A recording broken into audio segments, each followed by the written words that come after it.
So the Royals are rather keen on her. We're all keen on her because she is possibly the most popular aeroplane in the country. But now I'm going to have to shut up because she's going to take off very soon.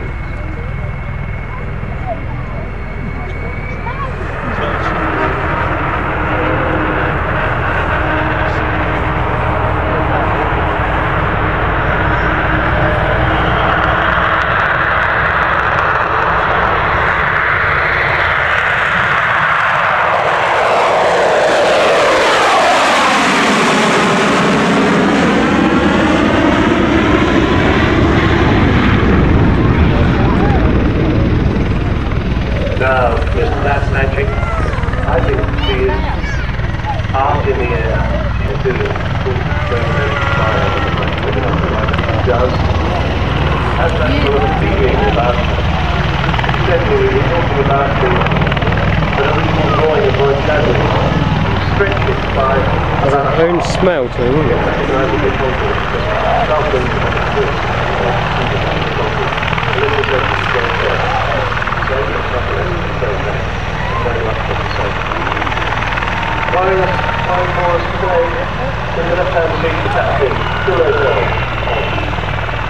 normally flies for Rolls-Royce, it's the pilot 506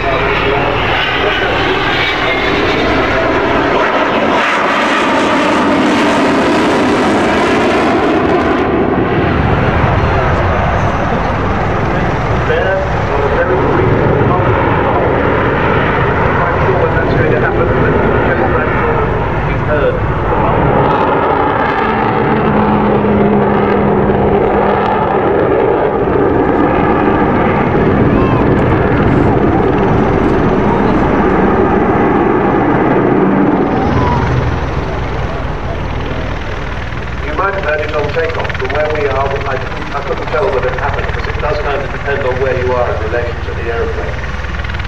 So now Philadelphia is pulling her around into a tight curve and lining her back up with the runway. And you notice that she can sneak up on you very quietly.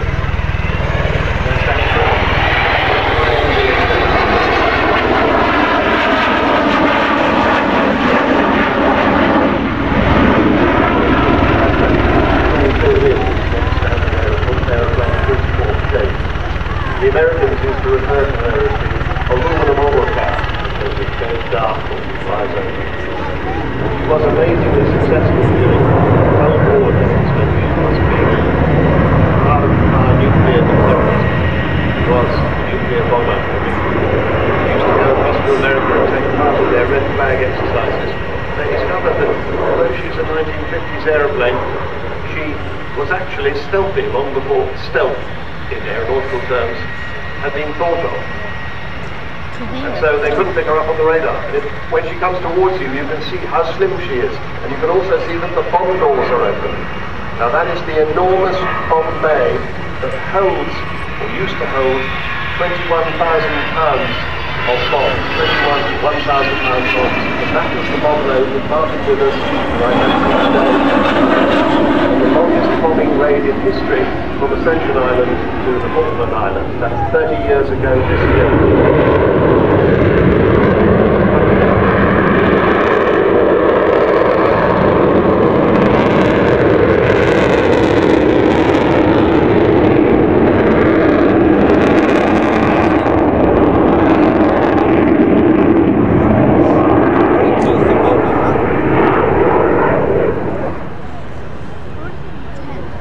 As manoeuvrable as a fighter, you can see there the lovely angle of bank that Todd's putting in. Of course, in the very early days when she flew here at Farnborough, I actually saw this happen with my own eyes.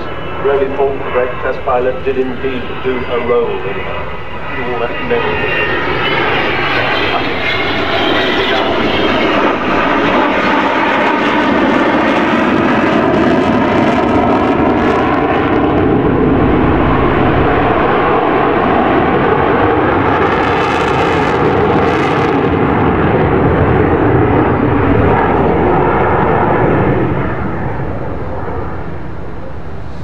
course, to get this aeroplane to the state she is today, she retired from the Royal Air Force in 1993, and everybody thought that was the last time we'd see the Vulcan. She was immensely popular even then. But David Walton bought this aeroplane and all the spares, and eventually along came Dr. Robert Fleming, and the result was the Vulcan to the Sky Trust. And they achieved the most complex restoration to flight of any military aircraft there's ever been. That's what this is. That's how difficult it's been. And it's cost upwards of £10 million. It still costs £2 million a year to run this aeroplane. There's been enormous support from the industry, from CAA, from all sorts of aviation companies, particularly Sir Jack Hayward and Eddie Forrester of Aerobytes, Marshall Aerospace, AD Holdings, BAE Systems, EADS, Goodrich, Judd Power, Kearsley Airways, Meggitt, Messier, Doughty, Rolls-Royce and Serco. But most of all, she's been contributed to by you. And as she comes in with her wheels down, she won't be landing this time. She flies over our heads. She's doing a lowish overshoot.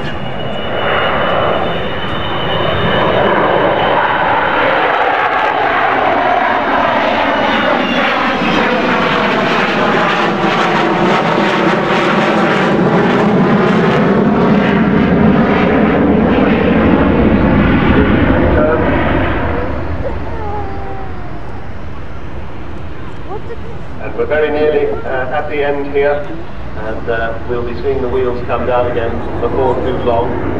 I said a 360-degree turn, I was slightly behind myself. But anyway, if you have not been down to the Vulcan village, which is at the far left beyond the Lancaster where she was parked earlier, she will be returning there this evening. They'd really love to see you. There's all sorts of stuff to do there. You see her be brought back into her parking position, ready to display again tomorrow.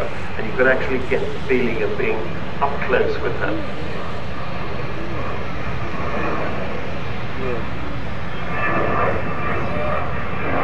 Okay, not the downwind leg as I was suggesting, so we have one more time to see her accelerate away.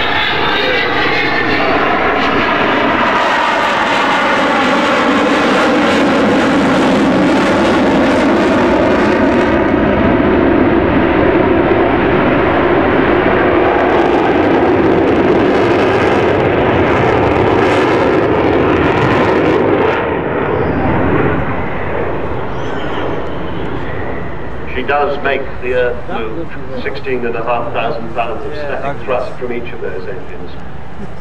Sad to say, two of them got destroyed earlier this year.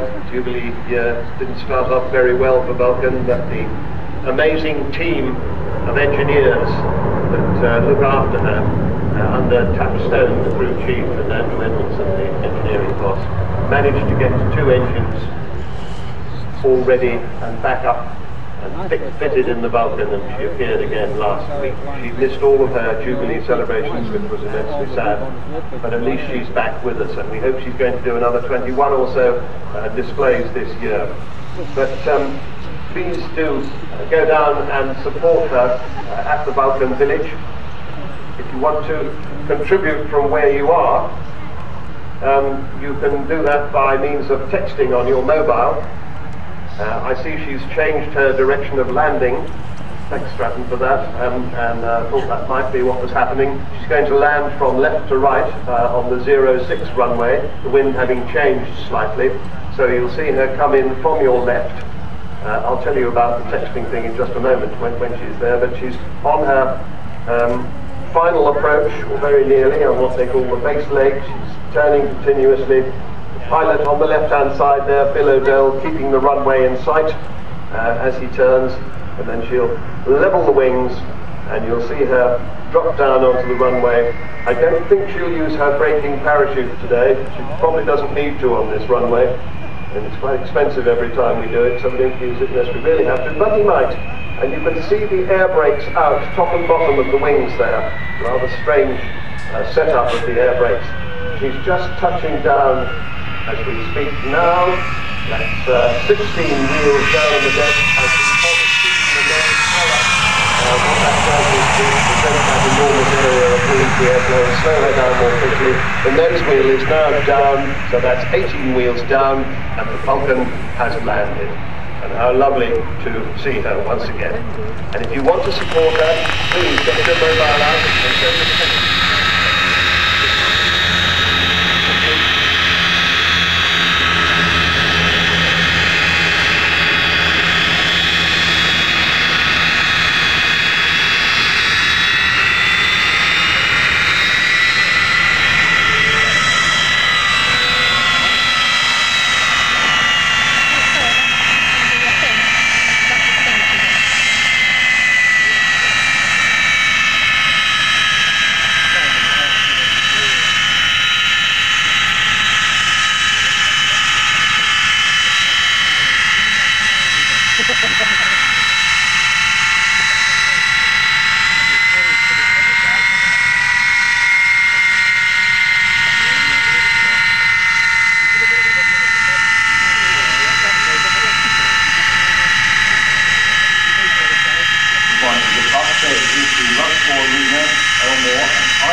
Better than last time.